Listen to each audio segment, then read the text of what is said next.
안녕하세요. 저는 30대 후반 여성으로 최근 이혼했습니다. 남편에게는 결혼 생활을 계속 유지하기 어려운 결정적 사유가 있었거든요. 그런데 그 시작은 남편이 아닌 시어머니였습니다. 출장을 간다며 집을 나섰던 남편은 지갑을 두고 갔다며 급하게 전화를 했는데 너 못 믿으니까 내 지갑에 절대 손대지 마. 그날 남편 지갑 속의 비밀을 알게 된 저는 바로 시댁으로 찾아가서 난장판으로 만들었습니다. 남편이 잘못했는데 왜 시어머니한테 그 잘못을 따졌는지, 대체 무슨 사연인지 바로 시작해 볼게요. 저희는 집안과 학벌 차이를 극복하고 결혼에 골인했습니다. 하지만 고부 갈등은 피할 수 없었어요. 시댁에 가면 시모는 늘 저를 무시했는데 대부분이 제 학벌에 대한 얘기였습니다. 아니, 넌 이것도 몰라? 지방에 있는 대학을 나와서 그런가?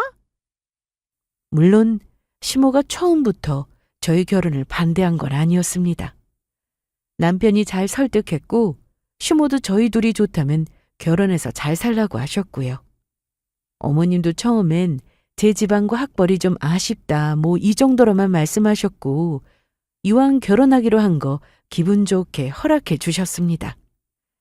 남편은 서울에 이름만 대면 알만한 대학을 나와 좋은 기업에 재직 중이었고 저는 지방대를 졸업 후 중소기업에 다니고 있었습니다. 누가 봐도 차이가 나는 조건이었지만 남편은 저와 만나는 내내 단 한 번도 저를 무시하거나 잘난 척을 한 적은 없었어요. 그래서 결혼하고도 아주 잘 살 거라 생각했습니다. 결혼 후 첫 어머님 생신 때는 제가 직접 생신상도 차려드렸습니다. 어머님은 친구들을 다 부르겠다 하셨고 그래서 저는 인원수에 맞게 음식도 넉넉해서 차려드렸죠. 상다리 부러지겠네.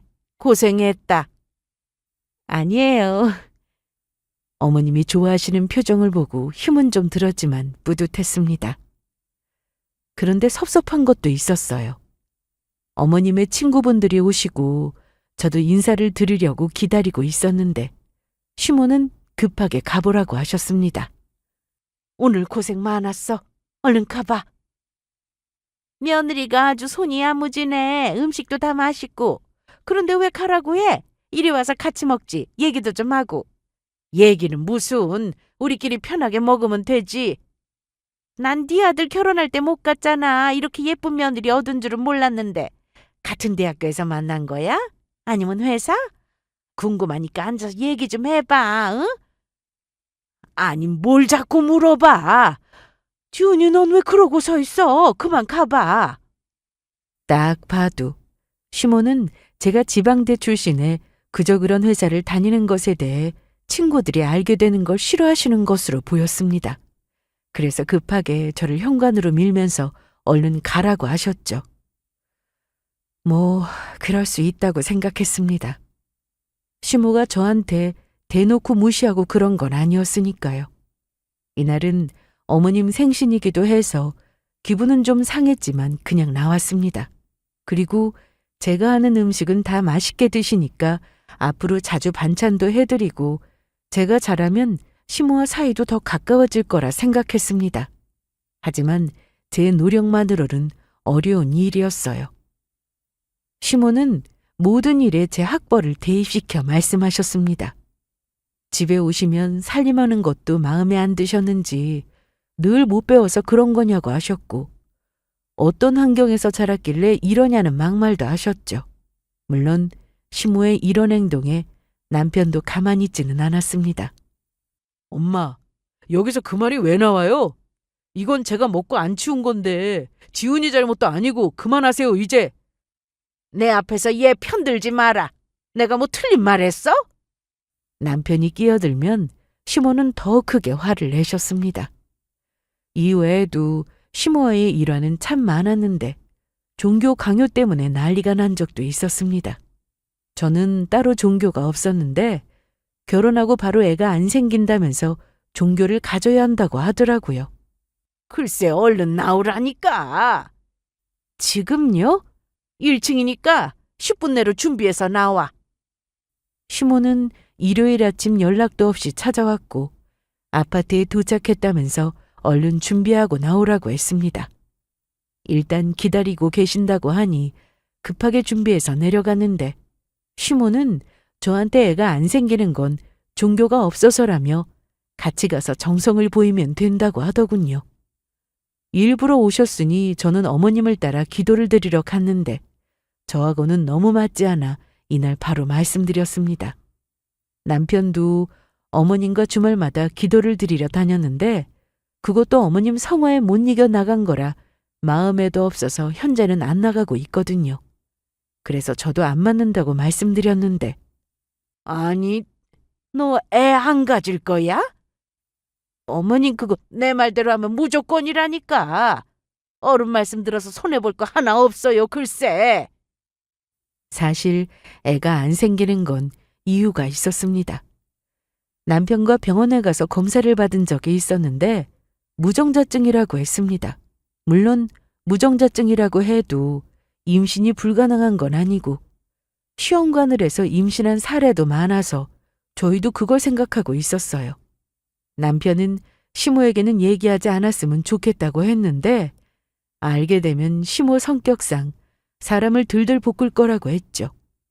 겪어보니 그걸 저도 알아서 시모에게 모른 척하고 있었는데 너무 종교를 강요하니 오히려 거부감이 들었습니다. 시모는 이번 일로 저한테 너무 섭섭하다면서 본인은 제 조건이 자기 아들보다 한참 처지는데도 며느리로 받아줬는데 이 정도 요구도 못 들어주냐고 하셨습니다. 아니, 너 고작 이거 가지고 이래? 이게 뭐가 어렵냐? 응? 결국 남편이 나섰는데 엄마, 나도 주말에 안 나가는데 지은이한테 그만하세요. 너까지 엄마한테 1억이야? 뭐든 억지로 하면 안 좋은 거 아시면서 그러세요? 그리고 애 갖는 건 저희가 알아서 할 문제고요. 남편이 있어서 다행이라고 생각했습니다. 제가 입이 없어서 가만히 있는 게 아니라 똑같은 말도 제가 하면 버르장머리 없는 며느리가 되는 것이고 남편이 하면 일리 있는 말이 되었으니까요. 시모는 남편 말에 그래, 듣고 보니 뭐 아들 말이 맞는 것도 같네. 그럼 지은이 너 앞으로 잘 고민해봐. 살면서 종교 갖고 사는 거 나쁘지 않아. 알았지? 네, 어머님. 하지만 고부 갈등을 언제나 남편이 해결해 줄 수는 없었습니다. 시댁에 가면 어머님은 뭐든 넘치게 주셨습니다. 남들이 들으면 좋은 거 아니냐 하시는데 밥을 먹을 때 무조건 많이, 그것도 밥 공기에 가득 찼는데도 꾹꾹 눌러 담아서 주시더라고요. 결혼 초에는 그렇게 어머님이 주시다가 제가 직접 차리게 되면서 먹을 만큼 적당히 퍼담았는데 그걸로 한 소리 하셨습니다. 아니, 밥이 이게 뭐야? 왜요, 어머님? 이거 더 담아. 그럼 너무 많은데요? 시모는 밥은 물론이고 반찬도 접시에 넘칠 정도로 담으셨어요. 그래야 자손이 번창한다고 하셨죠.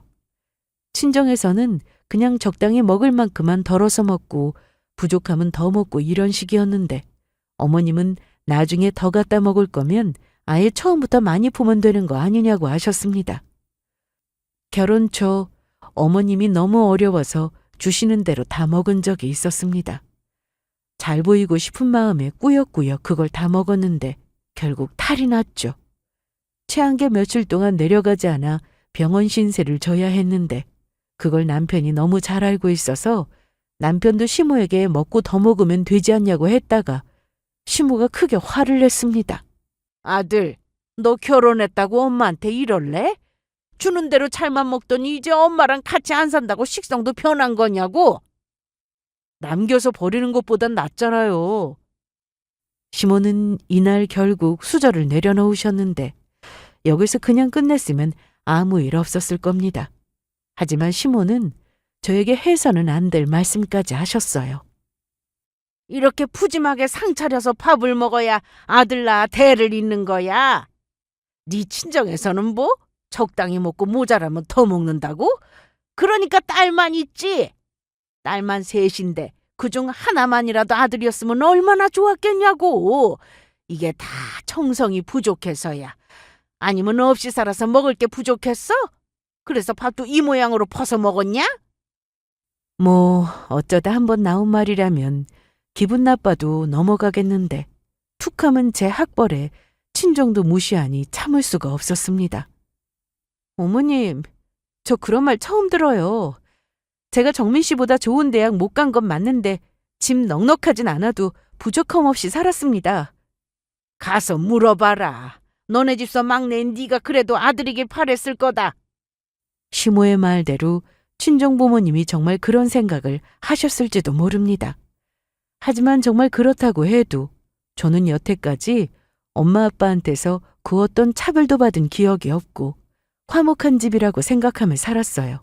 그러니 시모한테 저런 말을 듣고 너무 화가 났고 결국 식사도 다 하지 못하고 집으로 먼저 왔습니다. 이날 남편은 집에 와서 지훈아, 너 힘들면 앞으로 엄마 안 보고 살아도 돼. 어? 나도 엄마 이러는 거 싫은데 너는 오죽하겠냐고. 남편이 이러는데 당연히 저는 남편만 믿었습니다. 그래서 앞으로도 남편만 보고 살아야겠다 다짐했어요. 애가 없으면 어때요? 이렇게 저 위해주는 남편이 있으니 둘이 살아도 행복하게 잘 살 수 있을 거라 생각했습니다. 그날 이후 그렇게 시댁과는 거리를 두며 지냈습니다. 시댁에 갈 일도 시모가 찾아오는 일도 없으니 참 편했는데 남편의 출장은 좀 잦은 편이었습니다. 연애 때도 이건 알고 있었고 결혼하고도 여기저기 출장을 자주 가길래 혹시나 건강을 해칠까 싶어 영양주도 많이 챙겨줬어요. 어? 벌써 도착했어? 그럼 아침 비행기로 왔잖아. 여기 봐봐. 경치 좋지? 여기 보는데 자기 생각만 나더라. 다음에 같이 가자. 그래, 나 이제 회의 들어가야 하니까 끝나고 또 전화할게. 남편은 장기 출장을 가더라도 늘 저에게 영상통화를 했습니다. 일 마치고 나면 늘 전화해서 어디 가는 중이고 식당에 가면 음식을 뭘 시켰고 먹는 모습도 다 보여줄 정도로 연락을 아주 잘했어요. 사실 제가 귀찮을 때도 있었습니다. 그냥 톡만 보내도 되는데 이렇게까지 안 해도 되는데 싶은 순간이 정말 많았어요. 그래도 이게 다 애정 표현이라 생각했고 출장까지 가서 피곤할 텐데 이런 정성에 고마웠습니다. 그런데 남편도 사람이니 어떻게 연애 때처럼 매번 똑같을 수 있겠어요? 출장에 가면 전화하는 횟수도 줄고 톡을 해도 늦게 보거나 답이 한참 뒤에 오기도 했습니다. 뭐 그래도 괜찮았습니다. 남편은 출장지가 어디고 숙소는 어딘지 저에게 다 알려주고 갔으니까요. 퇴근이 늦어지면 왜 늦는지, 회식을 하면 어디서 하는지까지 말해줬습니다. 그런데 한 5번 전화하던 게 한 번으로 줄고 그마저도 연락이 없는 날이 많아지니 저도 내심 서운함이 생기더라고요. 그래서 제가 전화를 하곤 했는데 귀찮아하는 게 느껴졌습니다. 연애 때처럼 한결같음을 바란 건 아니었는데 그래도 섭섭함은 어쩔 수 없었네요. 그러던 어느 날 남편이 평소처럼 출장을 간다고 했고 전에는 물어보지 않아도 어디로 가는지 말해주길래 이번에도 말해주겠지 싶었는데 아무 말이 없었습니다. 출장 내일이라고? 어디로 가는데? 뭘 그렇게 궁금해해? 아니, 남편이 어디 출장 가는지는 알아야지. 그러자 남편은 한숨을 쉬면서 중국, 됐지? 내가 못 물어볼 거 물어봤어? 아니, 내가 출장 가는 게 한두 번도 아닌데 그냥 가는가 보다 하면 되지 뭘 그렇게 궁금해하냐? 어이가 없었습니다. 귀찮게 이것저것 물은 것도 아니고 출장지 하나만 물었는데 이러니 저도 기분이 좀 상했죠.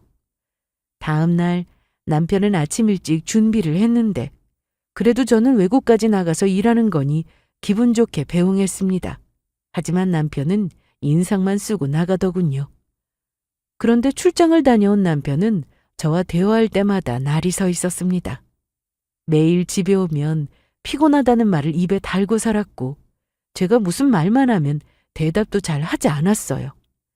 무엇보다 남편과 시험관 얘기를 자주 했고 병원에서도 할 거면 시간 끌지 말고 빨리 시도해보자고 해서 남편 출장이 없을 때로 기회를 보고 있었습니다. 그래서 하루는 일찍 퇴근하고 집에 온 남편에게 병원 담당 선생님하고 통화한 얘기를 꺼냈는데 야, 지금 그게 중요하냐? 어? 애야 생기면 낳는 거고 안 생기면 어쩔 수 없는 거지. 왜 이렇게 임신에 집착을 해? 시험관 해보자고 한 건 자기였잖아. 그렇게 원하더니? 그것보다 우리 집에 전화 좀 해. 그리고 너는 왜 우리 집에 가잔 소리를 안 해? 시모와 왜 거리 두고 사는지는 남편이 더 잘 알고 있었습니다. 그런데 요 며칠 시모와 남편이 통화를 좀 했는지 저한테 부쩍 짜증을 냈는데 자기는 우리 집에 전화해? 명절 때도 안 하는 사람이? 그리고 내가 왜 시댁 안 가고 어머님하고 통화 안 하는지는 당신이 더 잘 알잖아. 그럼 언제까지 그럴 건데? 네가 며느리니까 좀 숙이고 먼저 전화할 수는 없냐? 시댁 가면 어머님이 나한테 어떻게 하는지 몰라서 그래? 다 봐놓고 어떻게 이래? 그래도 우리 엄마잖아. 네 남편은 엄마잖아. 그럼 욕을 하든 뭐 막말을 하든 해도 참을 수 있는 거 아니야? 뭐라고? 많이 배우는 게 이래서 중요하다고 하는 거구나. 지금 그 말이 왜 나와? 내가 왜 공부 잘하는 사람 좋아하는지 알아? 어? 내 친구들 하나같이 비슷한 수준의 여자들하고 결혼했어. 그런데 우리처럼 사는 집 없어. 다들 부모님한테 잘하고 산다고. 네가 나처럼 명문대 나왔어 봐라. 엄마가 너한테 그러나. 내 친구 와이프들 보면 다 공부 잘해서 스카이 들어갔고 회사도 다 대기업 다녀. 나 지방대 나온 거 모르고 결혼했어? 아니, 내 말은 너랑 살아보니까 역시 사람은 끼리끼리가 정답이라는 거야. 많이 배운 사람은 너처럼 배우자 부모한테 함부로 안 하지. 남편은 이렇게 말하고는 짜증이 난다며 나가버렸습니다. 속이고 결혼한 것도 아니고 좋다고 먼저 쫓아다녀 놓고 이제 와서 못 배웠다고 사람 무시하니 어이가 없었습니다. 속상해서 눈물도 났고요. 시모가 무시하는 것도 참기 힘들었지만 그동안 남편 하나 보고 견뎠습니다. 남편은 늘 제 편이었고, 아니, 제 편이라 생각했으니까요.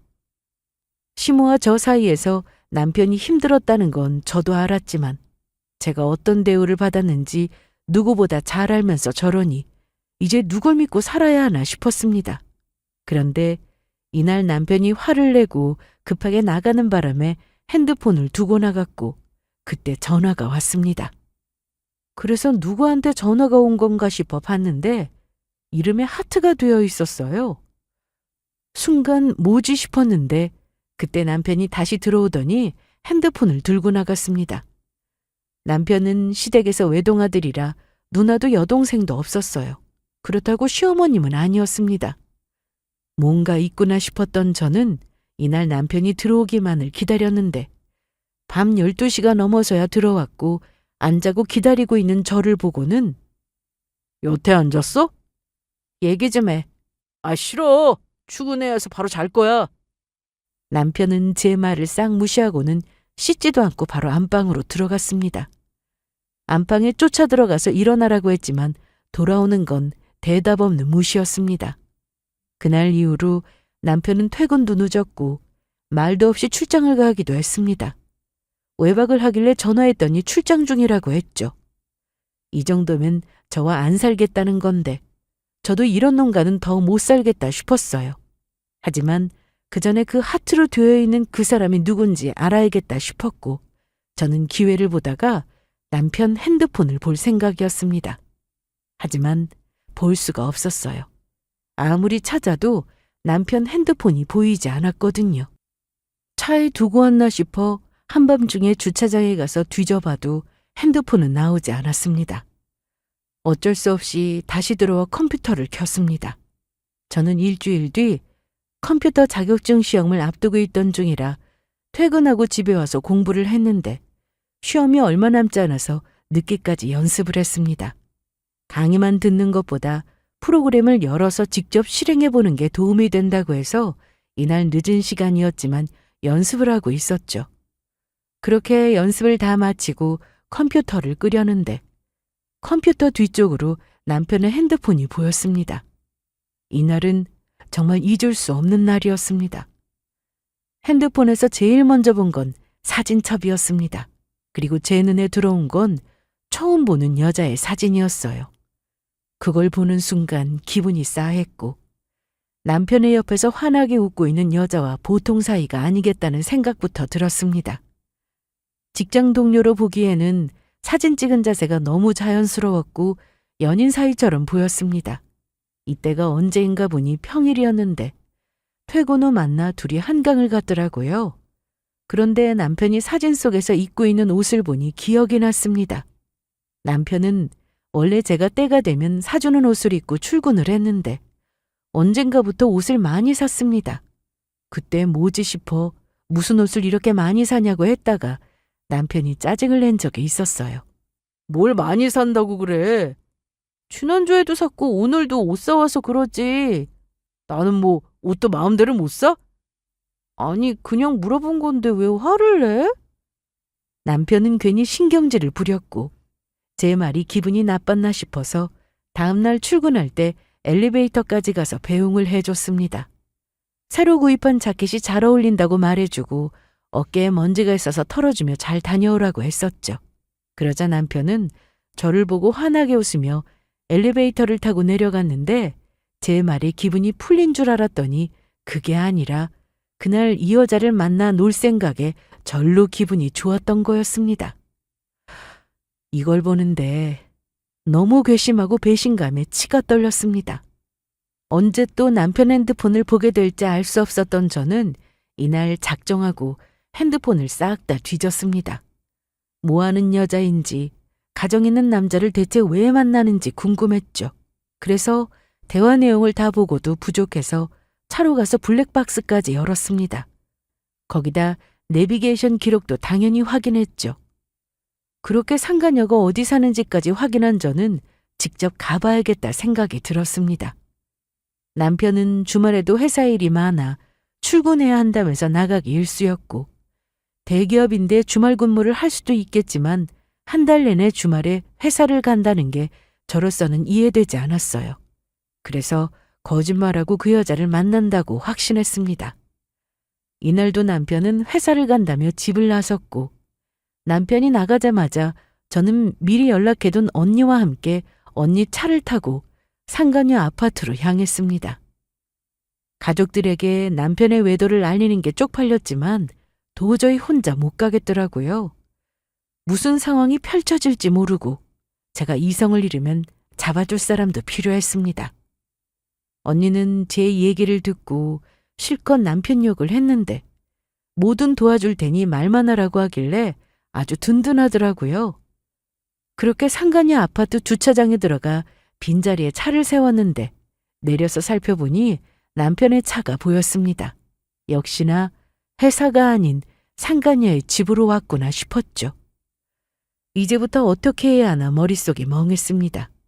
집 주소도 아는 마당에 올라가서 당장 깽판이라도 쳐야 하나 싶었지만 언니가 기다리자고 했습니다.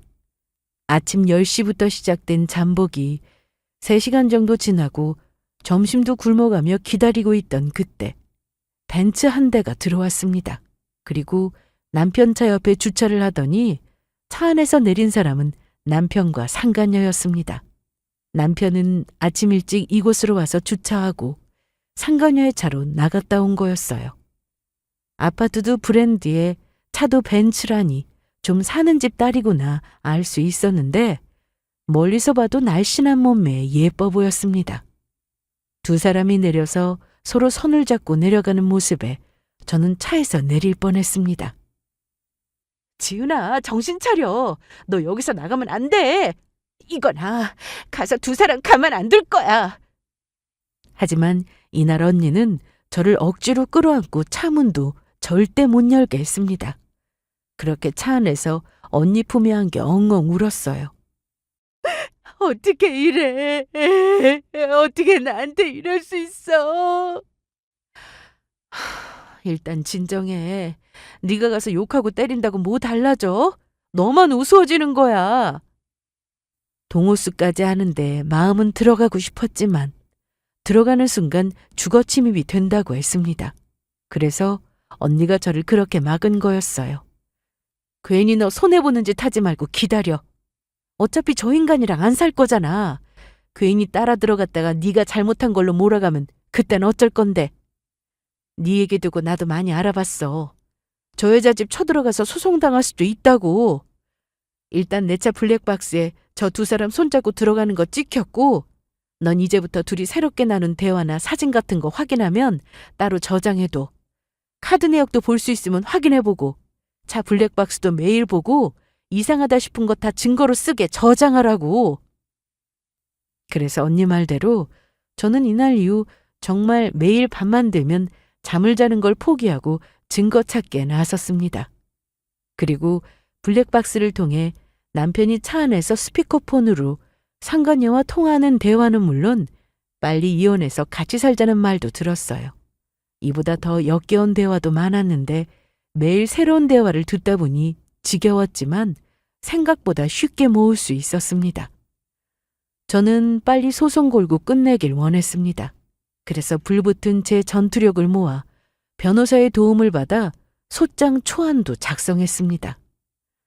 제가 법으로 뭔가를 하게 될 줄 몰랐는데 처음에는 모든 게 막막하게만 느껴져 어디서부터 시작해야 하나 손도 못 대는 상황이었는데 하다 보니 이게 또 되더라고요. 그리고 변호사 사무실에서 알려준 대로 하나씩 하다 보니 어려운 것도 없었습니다. 결혼하게 된 경위부터 시작해 남편의 외도를 알게 된 경위까지 작성했는데 그때 눈물이 났습니다. 그렇게 좋다고 한 결혼이었는데 그 끝이 이러니 너무 허무했거든요. 그래서 이 인간한테 미련이 남지는 않았습니다. 두 사람이 서로 좋아 죽는 대화를 보면서 마음 정리가 되었거든요. 살면서 누군가 미행을 해본 적도 변호사 사무실에 이토록 자주 가본 적도 처음이었습니다. 그리고 알게 된 사실 하나는 변호사들 사이에서는 상간소가 쉬운 소송이라고 하더군요. 세상에 쉬운 소송이 어디 있겠냐 하시겠지만 빼도 박도 못하는 증거만 있다면 소송은 대부분 이긴다고 했습니다. 저의 경우 차고 넘치는 증거를 가지고 소송 준비를 시작한 거라 이건 걱정하지 않아도 되었습니다. 그리고 이제 기다리기만 하면 됐습니다. 소장이 도착하면 남편도 알게 될 테고 그럼 무슨 말이라도 하겠지 싶었어요. 저야 대화 없이 이대로 소송해서 끌고 가면 되니까 아쉬울 것도 없었습니다. 아쉬울 건 오히려 그쪽이었죠. 그러던 어느 날 남편은 이번에도 말도 없이 아침에 갑자기 나갈 준비를 하면서 출장을 간다고 했습니다. 나 출장 가. 다음 주 월요일에 올 거니까 그렇게 알아. 그런데 짐이 고작 그거야? 갈아입을 속옷만 있으면 되는 거지 뭐. 남편은 그렇게 제 얼굴도 보지 않고 말하고는 급하게 나갔습니다. 토요일이라 저는 여유를 부리고 있던 중이었는데 혼자 밥도 먹고 설거지를 하고 있었습니다. 그런데 어디서 핸드폰 진동이 느껴졌어요. 남편의 전화였습니다. 설거지하느라 몰랐는데 부재중으로 10통이나 와 있었고 그 와중에 계속 전화를 해댔습니다. 여보세요? 야, 왜 전화를 안 받아? 안방에 지갑 두고 와서 지금 다시 가고 있으니까 그거 그냥 둬? 내가 언제 당신 지갑 열어봤어? 아, 글쎄 너 못 믿으니까 내 지갑에 절대 손대지 마. 알았지? 전화를 끊고 보니 남편의 지갑이 눈에 들어왔습니다. 평소엔 관심도 없던 남편의 지갑이었는데 갑자기 보고 싶어졌어요. 특히나 남편이 너무 호들갑을 떨어서 안에 뭐가 있나 싶은 생각이 문득 들더라고요. 사람 심리가 그렇잖아요. 하지 말라는 건 더 하고 싶은 법이니까. 혹시 상간녀 사진이라도 있는 건가 싶은 생각에 남편 지갑을 열었는데 그 순간 저는 경악을 했고 이건 참을 수 없는 일이라 바로 시댁으로 갔습니다. 아니 너 아침부터 무슨 일로 왔어? 그동안 연락도 안 하고 찾아오지도 않더니? 어머님이었어요? 다짜고짜 뭐라는 거야? 이현영, 그 여자요. 어머님이 남편한테 소개해 준 거였냐고요? 그랬습니다. 남편과 바람난 그 여자는 시모가 남편에게 소개해 준 거였죠. 남편은 평소 메모를 해두는 습관이 있었습니다. 꼭 종이에 펜으로 적어야 하는 사람이라 수첩을 들고 다닐 정도였고, 그게 없으면 카페나 식당에 갔을 때 휴지에라도 직접 적는 걸 많이 봤죠. 그러다 보니 남편이 들고 다니는 가방이나 옷 주머니에 메모지가 나올 때가 많았는데, 제가 이날 본 남편의 지갑 안에서도 작은 메모지들이 가득 들어 있었습니다. 이게 다 뭔가 싶었던 저는 뒤척이다가 낯익은 글씨체의 메모지 한 장을 발견했습니다. 그건 바로 시모의 글씨체였고, 읽어보니 아들, K호텔 2시야. 이름은 이현영. 늦지 않게 가야 돼? 여자 기다리게 하면 큰 실례인 거 알지? 연락처도 적었으니까 만나기 전에 한번 전화해. 와, 다른 사람도 아니고 어떻게 엄마라는 사람이 가정 꾸리고 사는 자기 아들한테 다른 여자를 소개해 줄 수 있나 싶었습니다. 그래서 이건 정말 참을 수가 없었어요. 소장도 보냈겠다. 더 참을 이유도 없었습니다. 아니, 왜 말씀이 없으세요? 어떻게 알았냐? 여기 이거 어머님이 쓰신 거잖아요. 아주 친절하게 아들이라고도 써 있네요. 시모는 거짓말해도 소용없다고 생각한 건지, 아니면 빨리 이혼이라도 시키려고 하신 건지 맞다고 바로 인정했습니다. 그래, 내가 그랬어. 내가 소개했다. 내가 처음부터 네 조건 마음에 안 들어 한 건 너도 알지? 그래서 이제라도 조건 좋은 여자하고 우리 아들 다시 결혼시키려고 하는데 뭐 잘못됐어? 니까짓 게 뭐라고 주제넘게 우리 아들 같은 사람을 넘보냐? 그렇게 결혼 허락해줬으면 나한테 잘하고 살 것이지. 뭐 잘났다고 내가 말 몇 마디 한 걸 가지고 삐져서는 발걸음도 안 하고. 네가 나라면 너 같은 며느리가 좋겠어? 응? 그런데 그때 남편에게 전화가 왔고, 저는 받아서 시댁이라고 했습니다. 그 말에 잠시 뒤 남편은 시댁으로 왔는데 시모가 갑자기 연기를 하더군요. 아니 아들, 제가 아침부터 와가지고 사람을 아주 괴롭히는데 아주 미치겠다. 막 헛소리를 해대고. 내 지갑 어딨어? 이거? 내가 분명히 손대지 말라고 했을 텐데. 뭐 캥기는 거라도 있나 봐. 있긴 뭐가 있어? 많던데 가장 결정적으로 이게 있더라. 저는 남편 앞에서 그 문제의 메모지를 보여줬고, 남편은 빼앗으려 했지만 저는 주머니에 쏙 하고 넣었습니다. 이렇게 된 거 그냥 이혼해버려, 정민아. 너 얘랑 계속 살 거 아니잖아. 해드릴게요. 걱정 마세요. 우리 이혼하자. 너도 그거 바라고 있었잖아. 너 정말이야? 그럼 이혼을 장난으로 말하는 사람도 있어? 그런데 소송은 내가 할 거야. 어차피 너는 하고 싶어도 못하잖아. 유책 배우자라서. 뭐? 너 지금 그게 무슨 말이야? 내가 여태까지 바람 피우고 다녀놓고 모른 척하는 거야? 이현영하고 다시 결혼하고 싶다며. 그래, 정민아. 이렇게 된 거 이혼하자고 할 때 해버려. 재산 분할하고 끝내면 되는 거지. 너 돈 때문에 소송하는 거잖아. 당연하죠. 그런데 돈 안 준다고 해도 소송은 해야죠. 어머님한테도 위자료 청구할 거니까 그렇게 하세요. 뭐? 나한테 무슨 위자료를 받는다고 난리야? 원인 제공하셨잖아요. 뭐 어머님 아니어도 바람 필 놈이었겠지만. 증거 있어? 고작 그 종이 쪼가리 하나로 내가 그랬다는 증거 있냐고. 네가 써서 나한테 뒤집어 씌웠다고 하면 그뿐이지. 요즘 세상에 무슨 그런 말도 안 되는 말씀을 하세요. 제가 봐도 어머님 글씨체인데 이거 대조하면 다 나와요. 그리고 이거 방금 전까지 저하고 얘기하시면서 스스로 인정해놓고 왜 이제 와서 모른 척 하세요?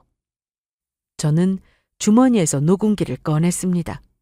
이혼 결심하고 소송 준비를 시작하면서 증거 싸움이라는 말을 듣고는 이날 시댁에 올 때도 녹음기를 챙겼습니다.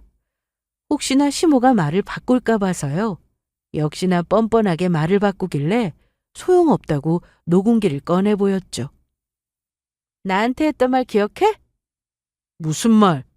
내가 왜 공부 잘하는 사람을 좋아하는지 아냐면서 많이 배운 사람은 남편 부모한테 나처럼 안 한다고 했던 그 말. 그게 아니라 많이 배운 사람은 며느리한테 이렇게 안 하겠지. 그리고 뭐? 사람은 끼리끼리 만나야 하는 거라고? 그 말도 맞더라. 그래서 네가 이러고 사나 봐. 그 여자랑 수준이 똑같다는 거지. 가정 있는데 엄마가 여자 만나보라고 해서 만나는 놈이나 유부남인 거 알면서 만나는 여자나. 너, 걔가 너보다 얼마나 조건이 좋은지 몰라서 그러는데 네, 그러겠죠. 뭐 또 명문대 나오고 회사도 대기업 이런 조건인가요? 그런데 남의 남자랑 결혼할 생각하는 거 보니 정상은 아닌 걸로 보이네요. 이래서 없는 것들한테 잘해줄 필요가 없어. 잘해줄 필요가. 뭘 해주셨는데요? 시댁 잘 사는 거 저도 알아요. 그런데 저희 결혼할 때 뭐 대단한 거 해주셨어요? 결혼 허락하는 대신 둘이 알아서 하라고 하시면서 아무것도 못 해준다고 하셨고 바란 적도 없습니다. 저 지방대 나오고 회사 그저 그런 곳 다녀도 월급 받은 거 허투루 쓰지 않고 열심히 모아서 그걸로 결혼했어요. 대체 친정 못 사는 거랑 제 부족한 학벌이 어머님하고 이 사람한테 무슨 피해를 줬길래 이래요? 남들이 우리 집을 어떻게 보겠냐? 너 같은 애하고 결혼했으니 내 아들한테 무슨 하자라도 있다고 생각할 거 아니야? 어머님이 가정 파탄냈다고 소문나면 그게 더 문제 아닌가요? 그럼 저는 할 일이 많아서 그만 가볼게요. 소송 대비 잘해봐. 할 수 있을지는 모르겠지만. 그렇게 뒤돌아 나오려는데 뒤에서 시모의 말이 들렸습니다. 아들, 그러길래 처음부터 이런 결혼 하지 말라고 했잖아. 그래서 근본 하는 거야. 근본도 없으니 저리 설치지. 맘 같아서는 시모가 먹고 있던 밥상을 뒤엎고 싶었는데 순간 언니의 말이 떠올랐습니다. 책 잡힐 짓은 하지 말라던 말이요. 그래서 꾹 참았습니다. 대신 말로 되갚아 주었어요. 이 집은 근본이 너무 훌륭한 집이라서 엄마가 결혼한 아들한테 다른 여자를 만나보라는 상식 이하의 행동을 하는 거예요? 이게 어디서 말을 함부로 해? 내 진작 알아봤어. 사람은 그릇이 커야 하는데 너 간장종지보다 못해서 애도 못 낳는 거 아니냐? 여기서 애까지 있었으면 큰일 날 뻔했죠. 아빠랑 할머니가 이런 사람인데. 뭐야? 야, 말 조심해. 너나 조심해. 그리고 저희 사이에 애가 없는 건 어머님 아들 때문이에요. 애 못 낳는 건 손정민 이 인간한테 문제가 있기 때문이거든요. 무정자증이라던데 임신이 아예 불가능한 건 아니지만 그래도 쉽게 애 갖는 건 포기해야 할걸요? 누가 그래? 아들, 정말이야? 응? 아니지. 쟤 그냥 헛소리 하는 거지? 누가 그러긴요. 설마 제가 지어냈겠어요? 병원에서 많이 배운 의사 선생님이 직접 하신 말씀인데 못 믿겠으면 가서 물어보세요. 시모는 결국 뒷목을 잡았고 남편은 그런 시모를 부축하며 저를 노려봤습니다. 저는 그렇게 뒤돌아 나왔고 며칠 뒤 상간녀에게 소장이 도착했습니다. 시댁에서 그런 일이 있고 난 이후로 남편은 집에 들어오지 않았는데 소장이 도착하자 이날은 다 썩은 얼굴을 하고는 일찍 들어왔습니다. 한숨을 내쉬던 남편은 내가 너 같은 애한테 걸리다니 기가 차다. 대체 언제부터 알고 있었어? 그동안 다 알고 있었으면서 모른 척 했던 거야? 진짜 가증스럽다. 네가 이런다고 해도 나 너랑 못 살아. 어디 무서워서 살겠냐고. 그동안 나 속이느라 재미있었냐? 예고도 없이 소장을 보낸 저는 졸지에 남편을 속인 가증스러운 여자가 되었는데 잘못해놓고 오히려 저한테 잘못이 있는 것처럼 말하니 어이가 없었습니다. 그래서 깔끔하게 무시했습니다. 애가 타는 건 남편 쪽이었으니까요. 시댁에서 한바탕 난리가 났을 때는 제가 이렇게까지 많이 알고 있다고 생각하지 못했을 겁니다. 너 블랙박스 보는 건 누가 알려줬냐? 저를 얼마나 등신으로 봤으면 블랙박스를 어떻게 봤냐고 똑같은 질문을 여러 번 하더군요. 생각해보니 남편 눈에는 제가 참 쉬워 보였겠다 싶었습니다. 퇴근하고 상간녀 만나라고 할 건데 저는 그것도 모르고 아침에 현관 밖까지 나와서 배웅해주는 사람이 저였으니까요. 똑같이 맞벌이를 해도 집에 오면 살림은 제가 더 많이 했고 남편이 회사 일로 늦는다고 하거나 출장을 가도 잔소리 없이 오히려 자기를 걱정해 줬으니 이렇게 맘 편히 바람을 피웠던 거겠죠. 사회생활을 핑계로 밖으로 나돌았으면서 이제야 만난 천생연분인 그 상건녀와의 사랑을 저한테 들킨 게 꽤 억울했나 봅니다. 저와 사이가 더 나빠지면 성격 차이니 뭐니 핑계를 대면서 이혼할 생각이었는데 그냥 이혼 소송만 하는 것도 아니고 상간녀 소송까지 골치 아파진 남편은 한숨만 내쉬었습니다. 거기다 시모를 상대로 위자료 청구까지 한다고 했으니 아무리 머리를 굴려봐도 답은 없었을 겁니다. 한참을 아무 말 없던 남편은 소송은 우리 둘만 하면 안 되냐? 싫은데? 엄마랑 현영 씨는 빼자. 현영 씨? 아, 그럼 뭐라고 부르냐? 말꼬리 잡지 말고 소송이 뭐 쉬운 줄 알아? 나만 힘든 게 아니라 너도 힘들어. 그리고 뭐 한 달 만에 끝나는 것도 아닌데 너 그건 알고 시작하는 거냐? 그건 나도 알아. 그런데 생각보다 빨리 끝날 것 같은데? 당연했어요. 증거가 너무 명확해서 소송이 길어질 이유는 없었습니다. 본격적으로 소송이 시작되고 난 후 저는 상간녀와도 통화를 했는데 겁도 없이 저를 협박하더라고요.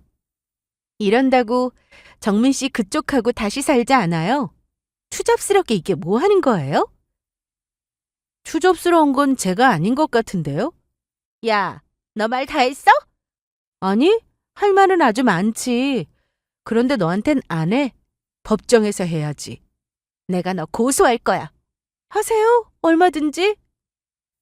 이때 저는 언니 말을 듣길 잘했다 싶었습니다.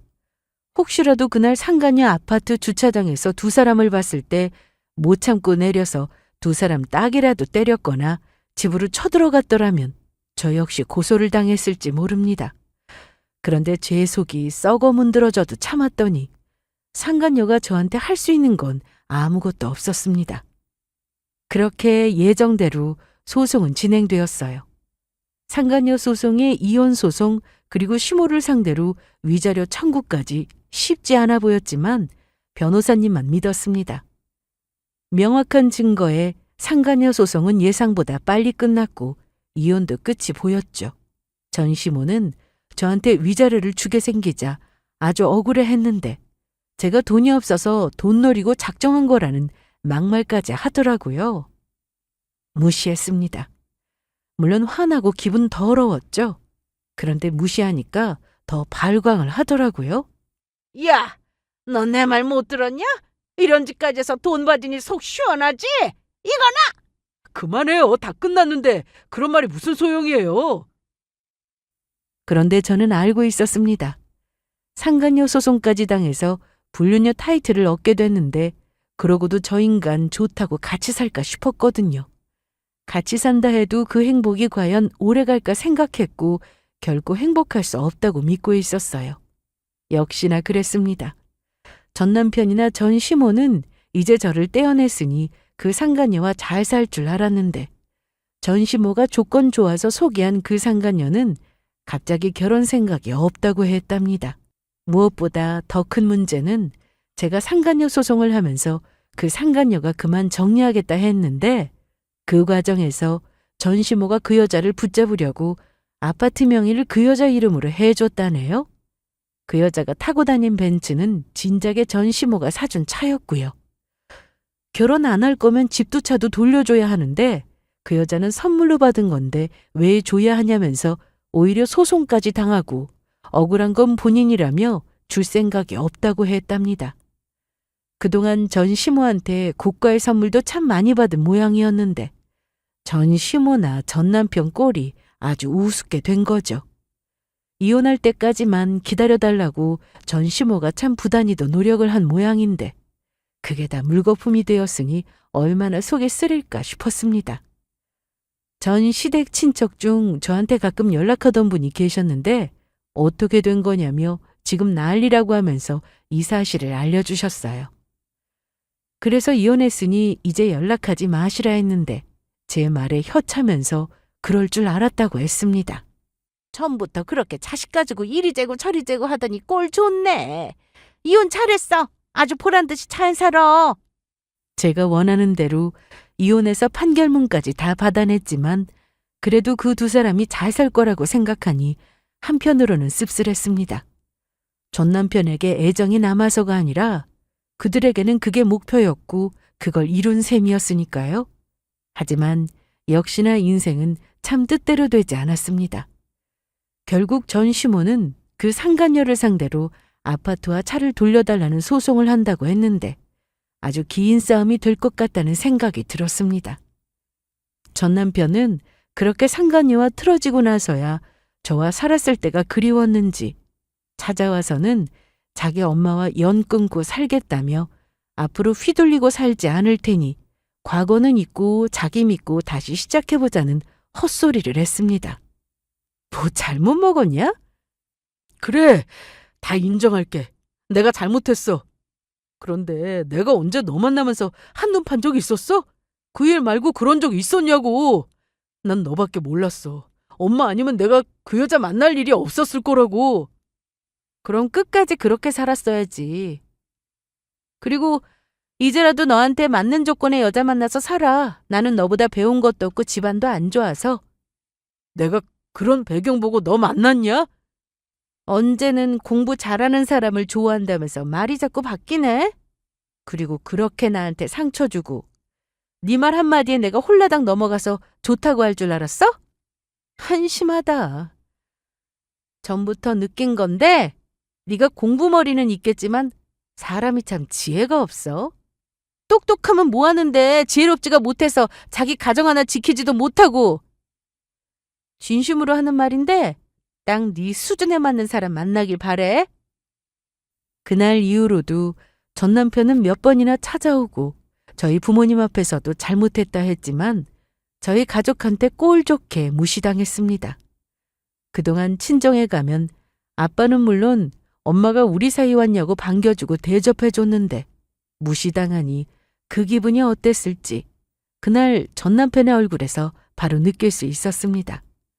지금도 소송 중인 걸로 아는데 그 상간녀가 다른 남자가 생겼는지 결혼 얘기가 나오면서 상황은 더 복잡해졌다고 하더라고요. 너무 웃기지 않나요? 가정 있는 남자 소개받아서 선물 받은 집이랑 차를 가지고 다른 남자와 결혼하다니. 진짜 세상에는 이해 못할 사람들이 많은 것 같습니다. 현재 저는 후련한 마음으로 잘 지내고 있어요. 전 남편에 대한 미련도 없고 지난 과거는 과거로 묻어두고는 앞으로의 제 인생에 대해서만 생각하기로 했습니다. 역시나 힘든 순간에는 가족들이 최고인 것 같습니다. 돈은 좀 없어도 저희 가족은 늘 화목했고 지금도 저를 위해주는 가족이 있는데 이게 바로 진짜 부자 아니겠어요?